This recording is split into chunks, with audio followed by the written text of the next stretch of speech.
In today's episode, I have with me Esta McIntyre, and she is a 65-year-old whippersnapper.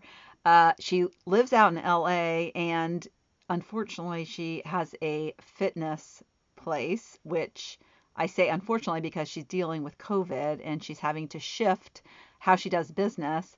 But it's interesting, her story is how she ended up doing what she does today. She didn't start doing it until she was 50.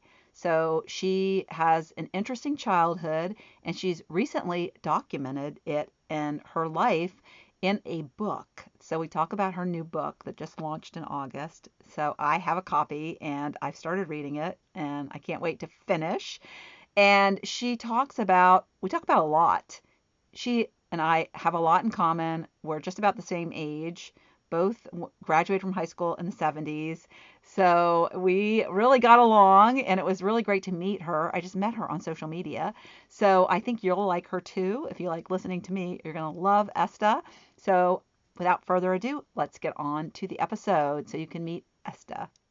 Welcome to another episode of Not Your Average Lives. And I have Esta McIntyre here today with me. And I met Esta, I think, on Instagram of all places. It's such a crazy world. But so welcome. Thank you. Thank you for having me. You're welcome. So I loved Esta's, she's written a book. And so that's something we're going to talk about a lot here today. But you sound so much like me. It was like, she sent me a PDF version of her book and I haven't read the whole thing, but just the beginning part it made me laugh and it made me connect with you so much because number one, I love ice cream and her book title is and you're probably gonna have to correct me if I'm wrong because I'm not like looking right at it, but it's for women who love to eat. Actually fitness for women who love to eat and hate to move. Fitness for women who love to eat and hate to move. Right. If that is not describing me in a T, but she loves ice cream. That's her go-to. And oh my gosh, I was such an ice cream addict. And I used to say, because I was a Beachbody coach for like 4.5 years. Yeah. And so I always would say, I exercise so I can eat my ice cream. So it's so crazy. And I did break the addiction a little bit, but then I've kind of gotten back into my ice cream habit because my husband got this ice cream that is this different flavor. It's white raspberry chocolate. Oh my gosh. I don't know. What's your go-to flavor? Okay. So it happens. Thank goodness it only happens once a year. It's at Baskin and Robbins. I'm sorry for that plug. I don't own stock there, but, and it's called Tax Crunch. And it happens in April. Oh my gosh. Tax time. And it's this coffee ice cream with these chocolate crunchy things. Oh my gosh. In April, I allow myself some Tax Crunch. That's so funny. What a great selling point. I know. You think about like pumpkin spice lattes and yes, right. Yeah. So anyways, this white raspberry chocolate, for anybody who is interested now in it, Wegmans sells it. So Wegmans is more of a Northeast kind of store, but they did come to Charlottesville a couple of years ago and it's like, it changed my life. But when he put it into the basket, I was like, oh, that is gross. Who would eat that? Yes. Now, like, he can't keep me out. So, yeah. But back to Esta, and her life is so parallel to mine in many ways because we're about the same age. So, and the other thing is that she worked at McDonald's. She met her husband, right? I don't know if you were in high school or right out of high school. It was in high school. Yeah. So my senior year, I worked at McDonald's. Not many people nowadays work at McDonald's. You remember All American? Do you remember McDonald's All American? Yeah. They don't have that anymore, but yeah. Yeah. So anyways, it was a delight to get to read the part that I did read, and I will continue to read it because I just want to learn more. But you have a most interesting story about how you got into what you do, and you were a corporate person like so many of my guests and completely changed. So you're 65? Yeah, I'm 65. Yeah, I just turned 65. Yeah. Right. So, and you look amazing. So if you guys are catching my podcasts on YouTube, you can see Esta in live and in person, or on replay, I guess. Yeah, So right. yeah. And the other weird thing is that when we were talking yesterday in our little pre-interview, she lives in Thousand Oaks, and well, her studio is in Westlake Westlake Village. Village, right? And Nice when she house. sent me that, and she said it said where she's from, I'm like, oh my gosh, I was at a conference last October, almost a year ago. Yeah. So like 2 weeks from now. And so I know exactly, I can visualize exactly where it is. So anyways, I'm going to stop chatting and I'm just going to let you start your story. I think your background about your parents Yeah. is so compelling and sad. But such a, it was the beginning of what brought you here, right? That is so true.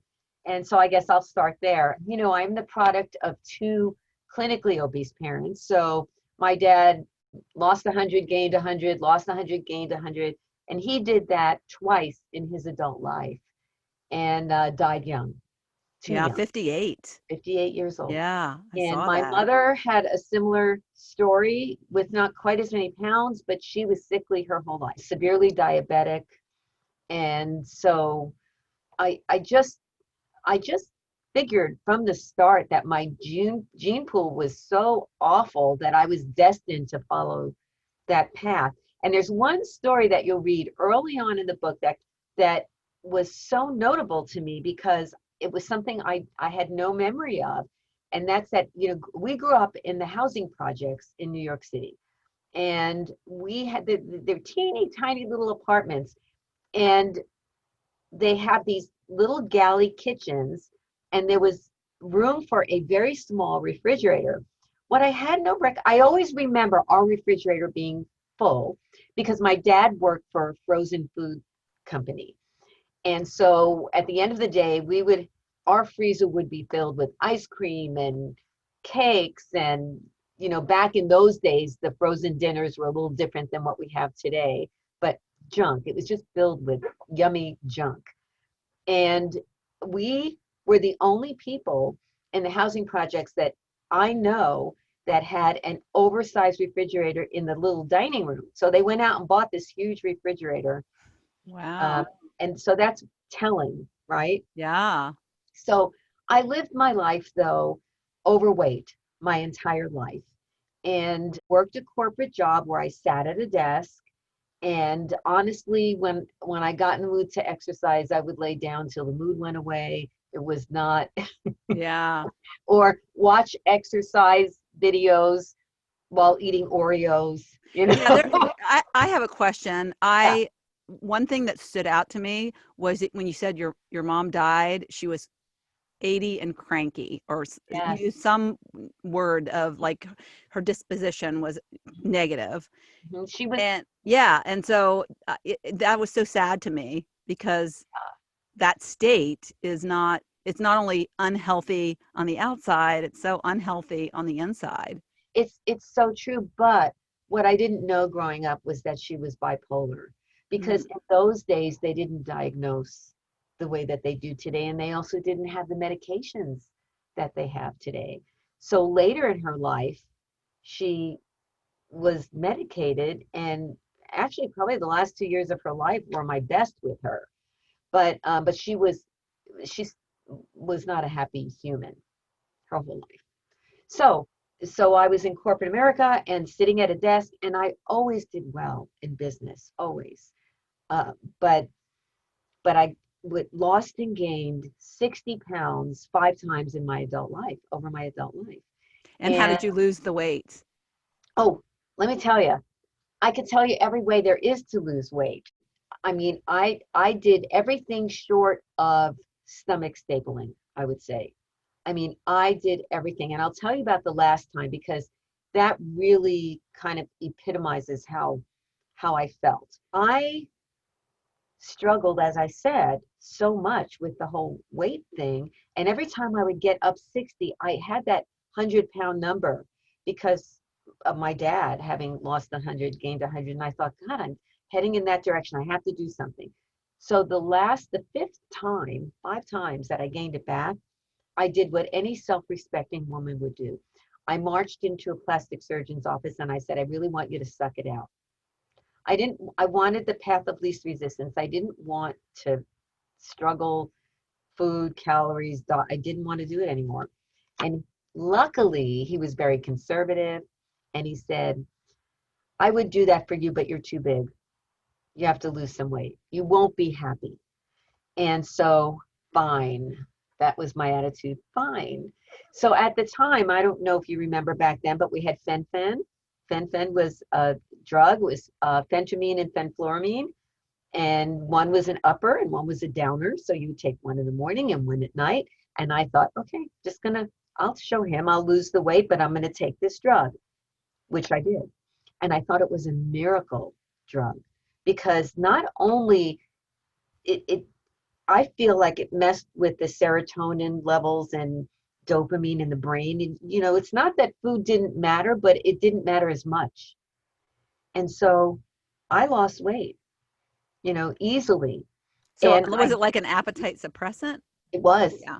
but it was a speed also, so you were, go, go, go, go, go. But then you had to take the fenfluramine to get you down. So I did it.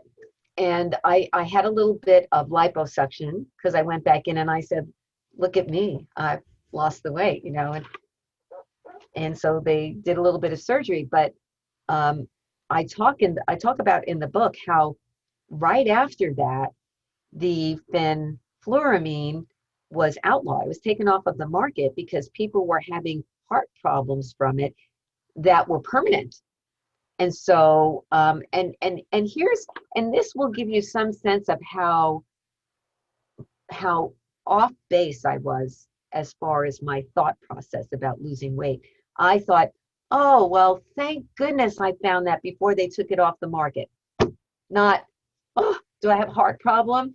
Subsequently, I did have tests done. Thank goodness I was fine.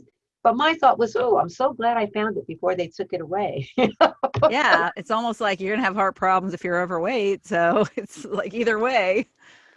But I knew in my heart of hearts that was not my long-term ticket.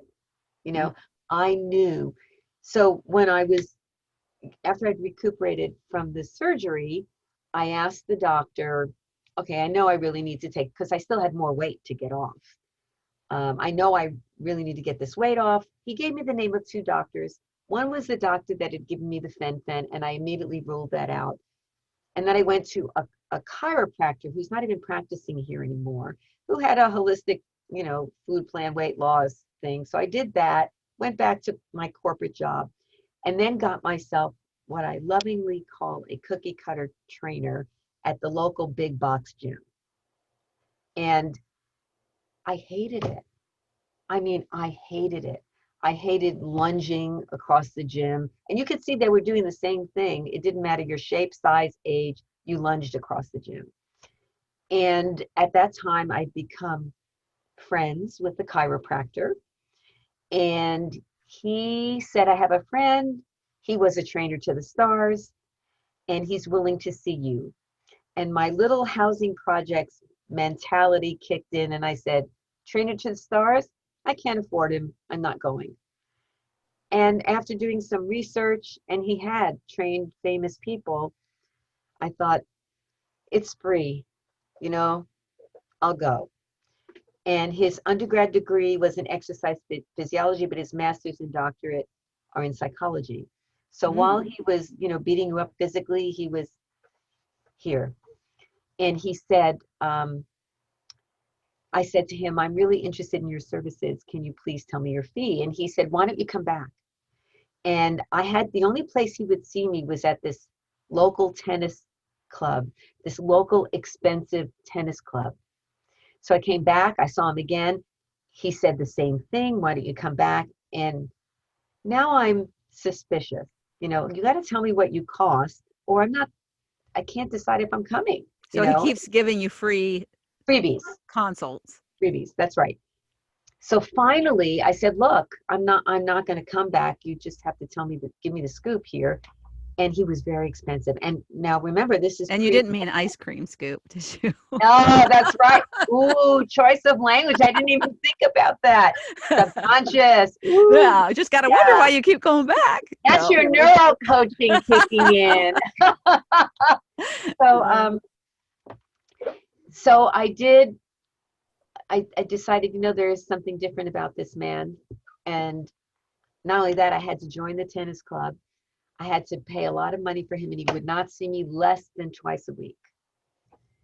I paid him a lot of money, and then I immediately had buyer's remorse, like right after. What have I done? It's a lot of money. I don't deserve this. I'm not worthy. The routine.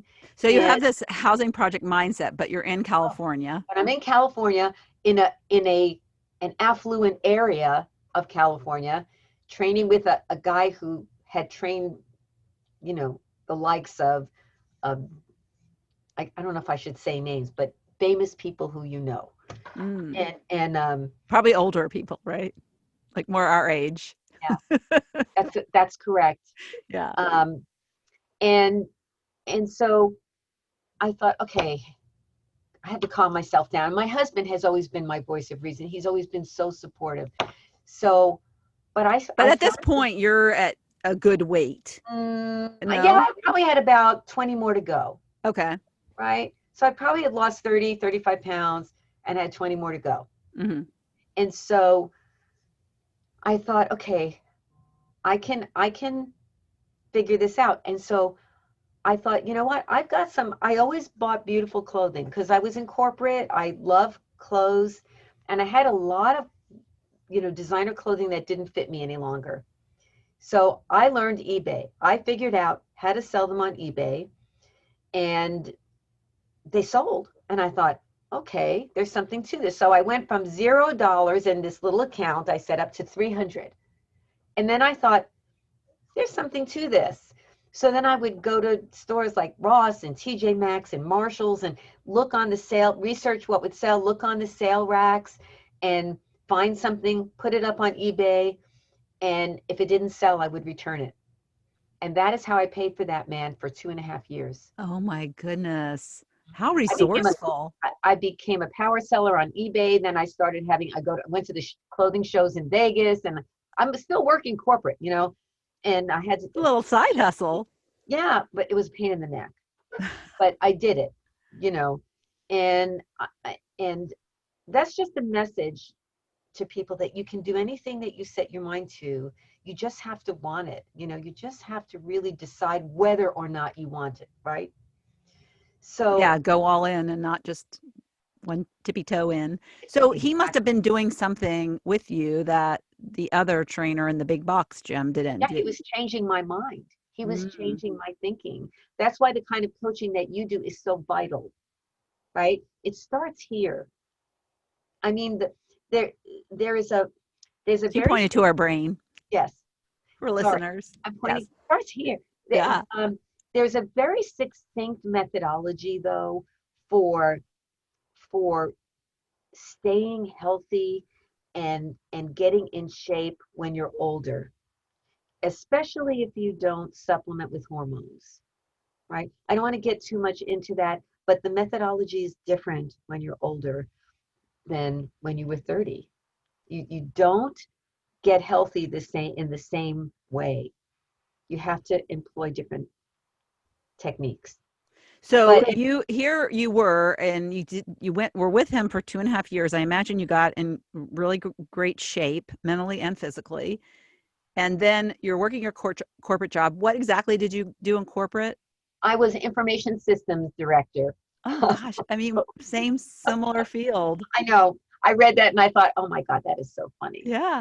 And But then you at some point said, my path is I'm not meant to be a corporate person. I'm meant well, to. he didn't tell me this, but he encouraged me to pay it forward, right? What does that mean? Pay it forward. What does that mean? And at the end of the day, that's when I ended up going back to school, starting to study to do what I do now. But I thought, well, let me give this a try. Number one, I was working very stressful, long hours in my corporate. gig. And I wasn't sure if I had any brain cells left to learn You know, anything. that's such a big doubt of women who are older. It totally is. And it was an expensive proposition to even do it. So the end of the story with this particular coach, he ended up not being at that facility anymore. And so I moved on. He moved on. I still speak to him periodically. But he went into full-time psychological counseling. Mm. You know, he does addictions and all of that. And so I, believe it or not, after I finished with him and stopped seeing him, and I was taxing myself mentally and physically, gain my weight back. Can you even believe that? After, not all of it, but a chunk of it. And you'll also read in the book that I had a diagnosis that has since been reversed. I'm not going to give too much away, but so there was a lot going on for me, but I kept pressing forward. And and people were saying to me, and you might relate to this, Lori, people were saying, you're going to do what?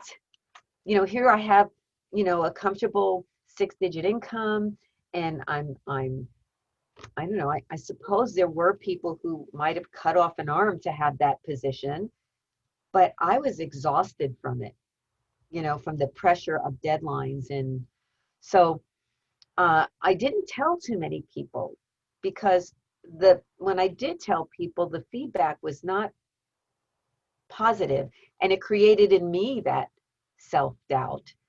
Like, you know, should I be doing this? What's wrong? What am I thinking? You know? Yeah. Well, or my thing was, why can't I love this? You know? But my Right. husband even would say, do you know how many people would give anything to have that job? I know. And I've then heard and that. then it's our health insurance. It's our health insurance. And it's like, it's my life. It's my I, life. And fortunately he was very supportive of what I wanted to do, but he did throw these little, I got those too, not from my husband, from others. mm-hmm. You know, my husband has always been supportive, so I'm blessed in that arena. But Yes. but I was my worst enemy, I think. I was my own worst enemy because of the self-doubt. And so, and it was the hardest thing I ever did, because your base credential, when you do this sort of thing, you have to learn the names of every bone, every muscle, all the tendons, where they connect, blah, blah, blah. And and I thought I'd never pass. You know, the stats were that 65% passed the first time. And so uh, I did it. I went through it. It took me a little longer to do the studying. I like put off the test one time because I didn't feel like I was ready. And I passed the first time, and I cried because I couldn't believe I did it. Aw. And I Now let started, me ask you, because one of my things that held me back for a while was I knew I wanted to be some kind of a therapist, counselor, something like that. I just felt it in my gut. right, But I didn't want to go back to school. it's me. I still don't have my college degree. So, but I just looked at school as I was never happy there. Right. And I'm going to have to go back and take courses I mean, if I could take all courses that were the thing that I loved. Yes. And I had this fear of spending a lot of money, even though I spent a lot of money building the business I have. But for me, the whole brick and mortar thing was a real, like, I just can't do that. I cannot do that. So did you go back to like a college, or did you? No, I went back to credentialed institutions like you did. Okay. But I wanted to be sure that I could use those units if I did decide to go back, you know? And so, so I started there because, and even that, as you said, that was expensive, right? But I wasn't even sure I was going to leave my corporate gig at that point. You know, I didn't know if this was something I'd be good at. And so I started with friends, and they were coming to my home, and we were getting great results. And then I got busy and I didn't want it in my home anymore. And so I found 175 square foot room in a chiropractic clinic that I least still working 50 hours a week. And then I would go drag myself there at 6 at night and stay till 9, and, you know, work with people there. And the ceiling was so low in that room that if we wanted somebody to lift overhead, we would have to remove a ceiling tile so that they could like not bump into the ceiling. I stayed there for another, I don't know, almost 3 years.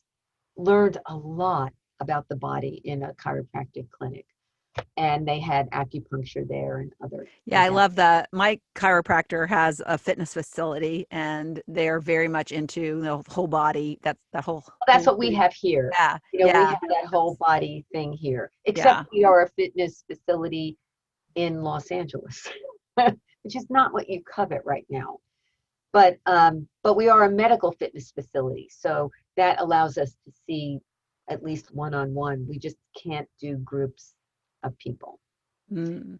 But in any event, so I went to school. I went back to get the credentials. I got it, and I started training at home, and Was it then in the virtual learning? So, or no, no, you not did go to. well, no, not at the time, Hmm. because now I've had my health studio for 15 years.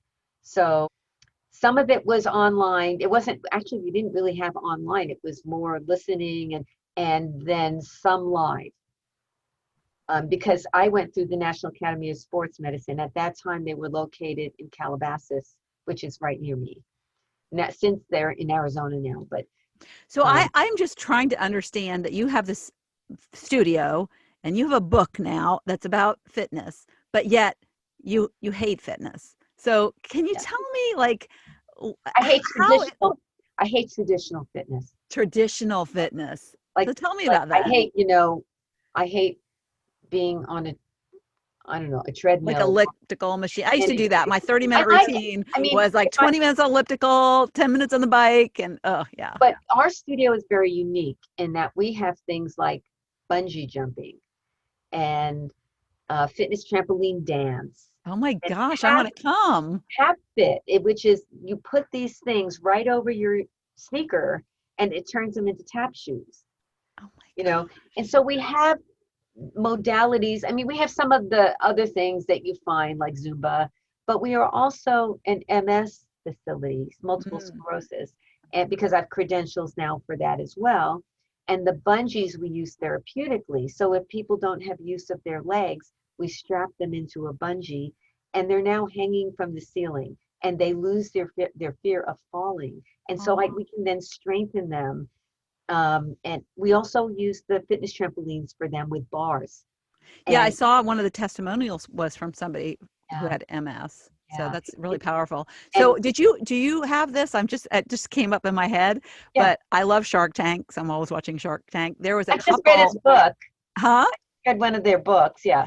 But they had, and I think they got a deal with Mark Cuban, but it was surfing. They had surfboards they were aerobic studio. They would have these just like I saw it.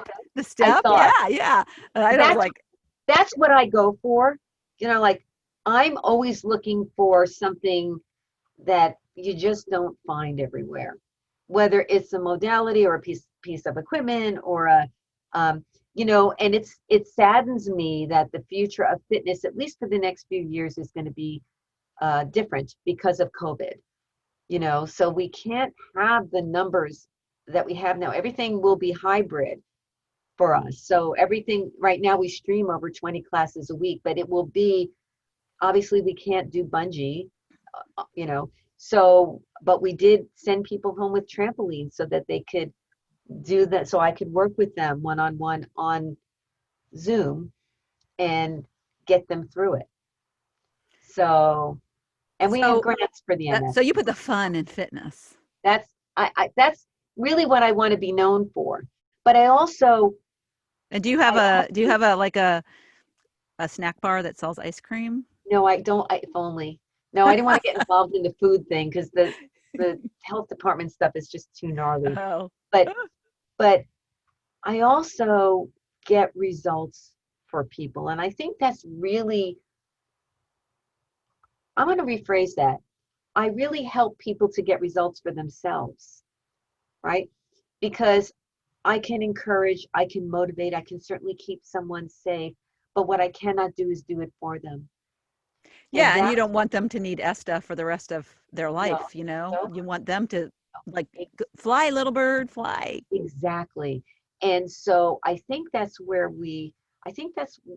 I excel.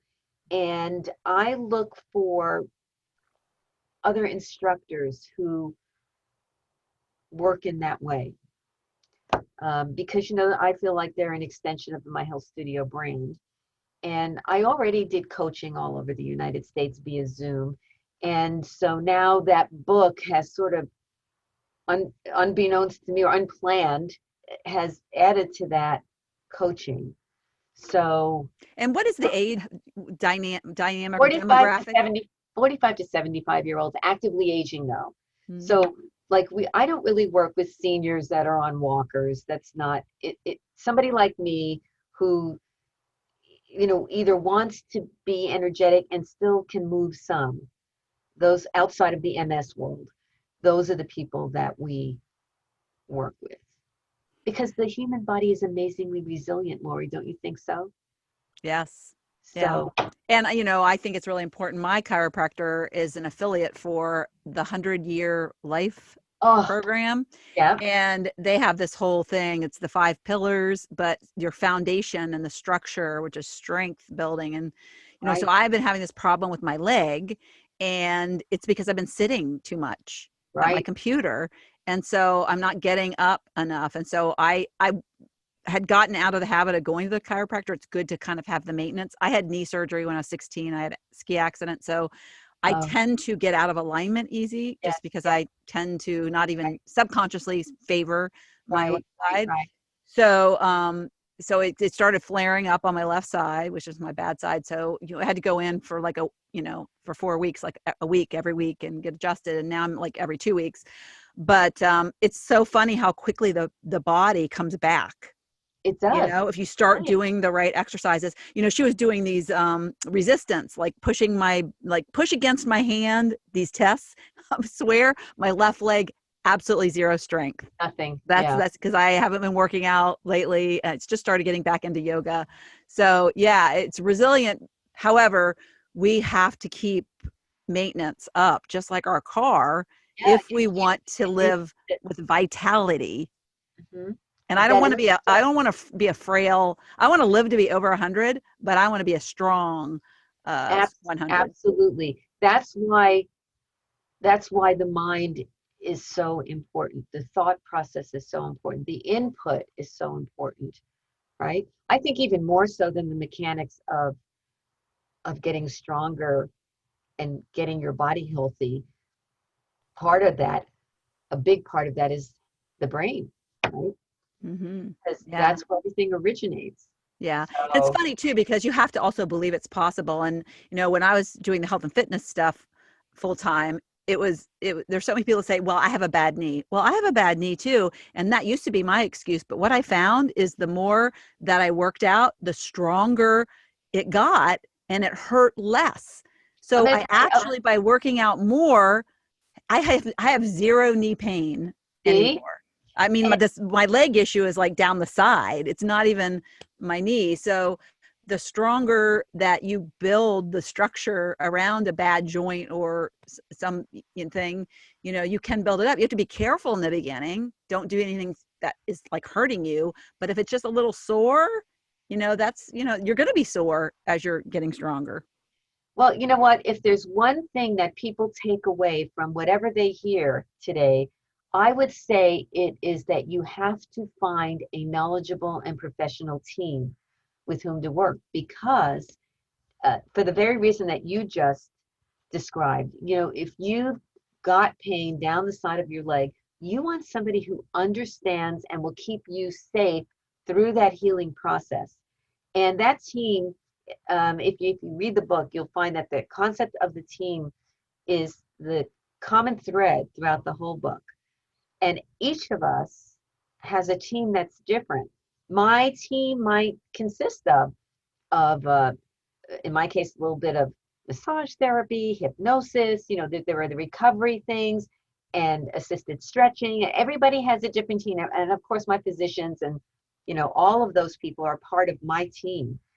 And for each of us, there are different requirements for who is on that team. You have to connect with them mentally, you have to have faith in them. But if people take one thing away, it would be to build your team carefully. Yeah. Do Yeah. And I can't stress chiropractic work yes. enough. I never went to a chiropractor until I was, I just stumbled into this chiropractor because my Mhm. husband played rugby and it was a couple and they're both chiropractors. I've had her on my podcast. But I was limping one day while they were playing rugby, or the husbands were playing rugby, Yes. and I was limping and she noticed and she was like, and I was like, oh, I'm such pain. And I was running back then. And so I went in, I was fixed, very quickly. And I had been to an orthopedic surgeon and he had taken x-rays and he said, well, you don't need surgery, go to physical therapy. And so what I found is physical therapy works on the it's kind of like, oh, you have a problem, we'll remedy it, but they don't get to the root cause, so it's Right. going to come back. And so what I came to understand is that your brain and your body are connected through your spine. Yep. And it just Yep. makes perfect sense. It's like fluid is going from your brain down your spine into your body. And so your appendages, if you're out of alignment and something's pinching something, there's effects by that. And when you go to a regular doctor, and sorry for all those regular doctors or people who are married to regular doctors, Yeah. they want to prescribe a shot. So Yeah. Right. that's usually their solution, but that's what they're trained to do. Yeah. They're not trained to That's do why adjustments. that's why I say that the team is going to be different for each Mm-hmm. person. But there is one other thing. And so I had been diagnosed with osteopenia, right? And so, they suggested I'm not going to name the drugs, but they suggested all of that. And I said, no, I don't think so. So I started the trampoline work. I'm such a fan, and I'm a regional trainer for the company whose trampolines I I use. am going to come visit you when next time out there, because I would love to do that. I was trampolining with my grandkids in one of those trampoline places. You know what? That's that's hard. If you buy one of those trampolines, we stream those classes, so you can do it on Zoom, Now, right? are you talking about the round ones? Yes, yeah, but you want to get one that has the bungee cords. You don't want to get the springs. Okay. So you want to get one that has the bungee cords. What I was going to tell you is I just recently had my DEXA scan and I am normal. Oh my There's goodness. no osteopenia. And I'm not making any medical claims, but I just want to say that I attribute that to the trampoline because it's something you can do. There's a way to do it correctly, but it doesn't damage your joints. And so you can get that resistance. Yeah, walking is great. All these other things are great. But if you're walking on hard pavement or you're walking on concrete, then there's a chance that you could mess with your joints, I'm especially if so you excited. I'm going so to find out more about this. yes, anytime you can Yeah. ask me anytime. Well, But we'll need a link also for that. We'll put links for your book and your website, but also yeah, the trampoline link and yeah, how I can yeah. Well, take classes on online. my website, they're affiliate for me, the ones that I use.